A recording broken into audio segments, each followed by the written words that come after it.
Oh, damn it, we're filming already? Okay. All right, so today is a tomato day. Planting out, I think 11 total varieties, about 2 plants of each, and in some beds I'll be able to get 3 to 4 of each. Looking for an 18-inch spacing overall. And then I'm also interplanting in this section back here. You see all the garlic back there, and there's some onions behind me. I've already done 3 of the beds. What I've been doing is, as I need the space, I'll just pull out the green onions. I've only pulled out 1 garlic so far. It's been spaced out enough. But I do have 1 bed that's gonna be a concern because it's pretty shaded out. The garlics come in really, really thick. What I'll do is just pull out certain sections that I need. I've got more than enough garlic. We've still got some saved from last year. So as far as having enough garlic for this year, we have more than enough. I just like to grow it.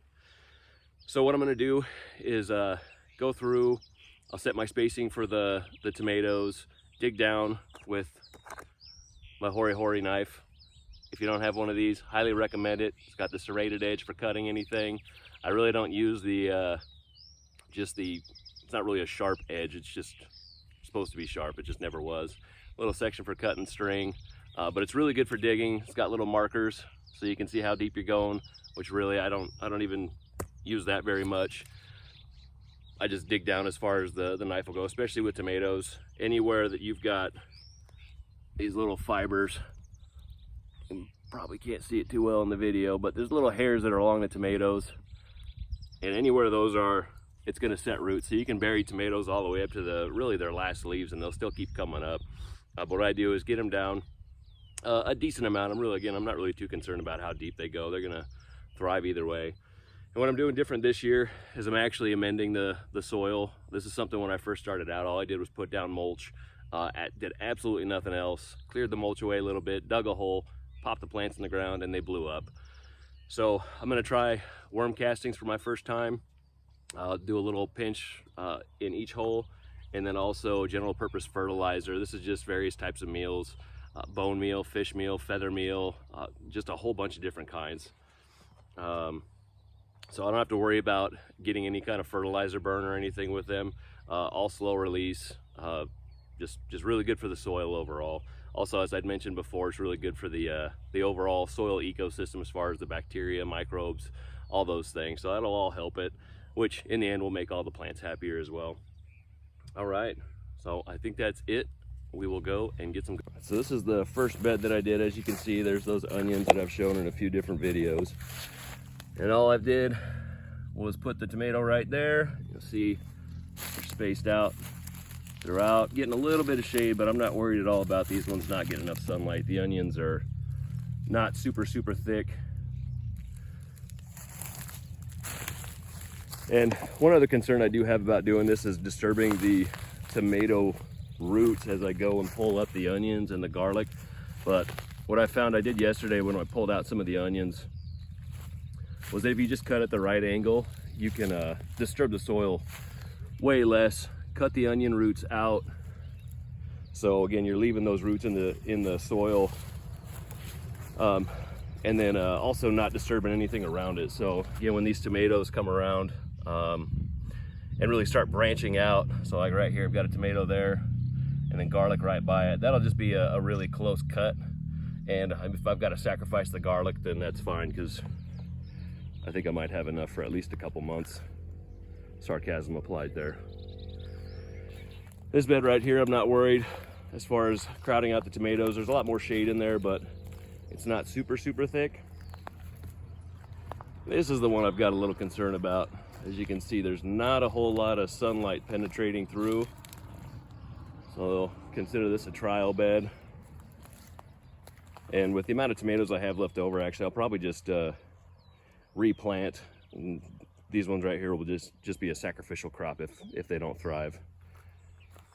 And then also right here, there's enough sunlight in there where the tomatoes will be able to grow up and eventually get plenty of sunlight. So I'm not concerned there.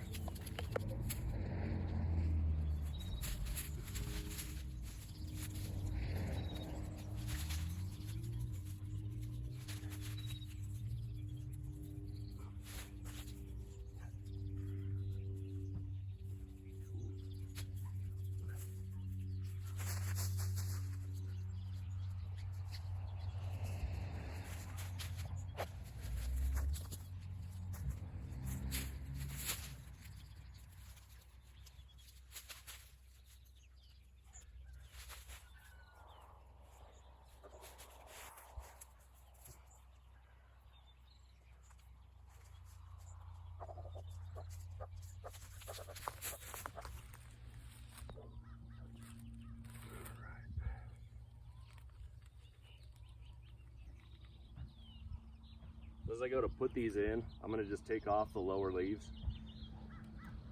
Again, these ones are pretty small still, but I expect they'll probably blow up quite a bit as they get all the nutrients in the soil for even watering.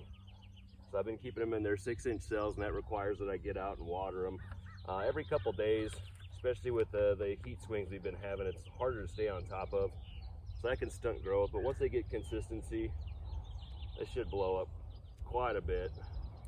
Again, we'll see how it goes interplanting with the garlic.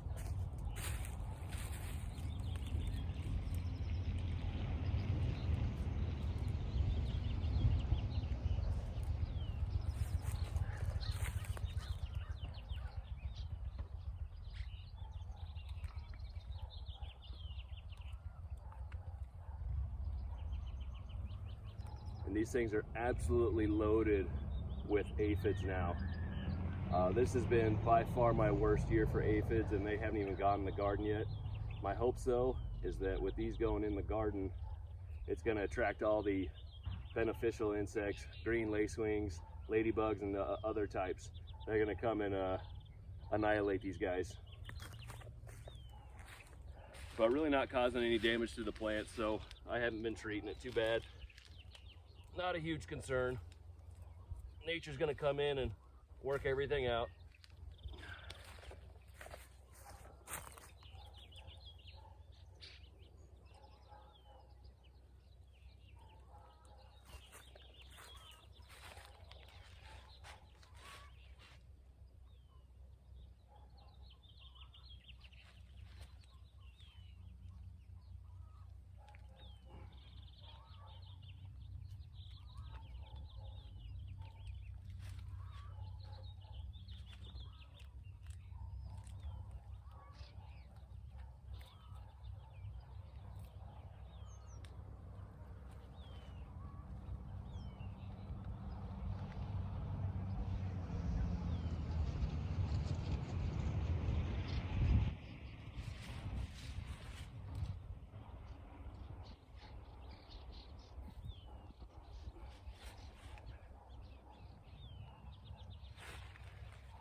Last thing is the water.